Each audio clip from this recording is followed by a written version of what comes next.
Nasawi sa pagkakaaresto ng isang high-value individual at ng kanyang kapatid ang ikinasang bypass operation ng mga operatiba ng Mati City Police Station. Katuwang ang Philippine Drug Enforcement Agency matapos masabat ang tinatayang 120,000 halaga ng hinihinalang marijuana sa Barangay Central, Mati City.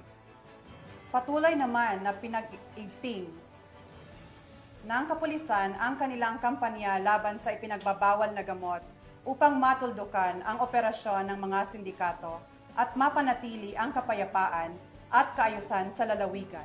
Patrolwoman Reyna Rose Desipolo sa balita. Isang matagumpay na operasyon kontra iligal na droga ang sinagawa ng mga otoridad sa Butuasan, Barangay Dahican, Mati City noong Agosto 21 na nagresulta sa pagkakaaresto ng isang high-value individual at kaniyang kapatid. Nasamsam mula sa mga sospek ang tinatayang 1 kilo ng hinihinalang partial dried marijuana na may tinatayang halaga ng mahigit 120,000 pesos sa merkado. Isang seryosong banta ng kalusugan at kapakanan ng komunidad kung ito ay naipakalat. Kinilalang mga sospek na si alias Boy, 32 anyos at alias Edwin, 36 anyos. Pinangunahan ang operasyon ng Mati City Police Station, katuwang ang City Drug Enforcement Unit, Provincial Drug Enforcement Unit, Provincial Intelligence Unit at mga ahente ng Philippine Drug Enforcement Agency.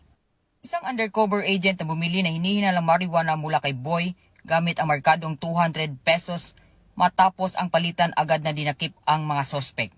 Sa sinagawang body search at follow-up inspection, nakuha pa mula sa kanilang pag-iingat na isang bag, isang kahon at iba pang pakete na naglalaman ng hinihinalang marijuana, pati na rin ang isang lighter at pinaniniwala ang ginamit sa iligal na aktibidad. Ang mga sospek ay kasalukuyang nakakulong at nahaharap sa kasong paglabag sa Republic Act 9165 o ang Comprehensive Dangerous Drugs Act of 2002. Nagpahayag naman ng paalala ang mga otoridad na hindi sila titigil hanggat hindi nabubuwag ang mga grupong patuloy na nagpapakalat ng iligal na droga sa Mati at sa buong region.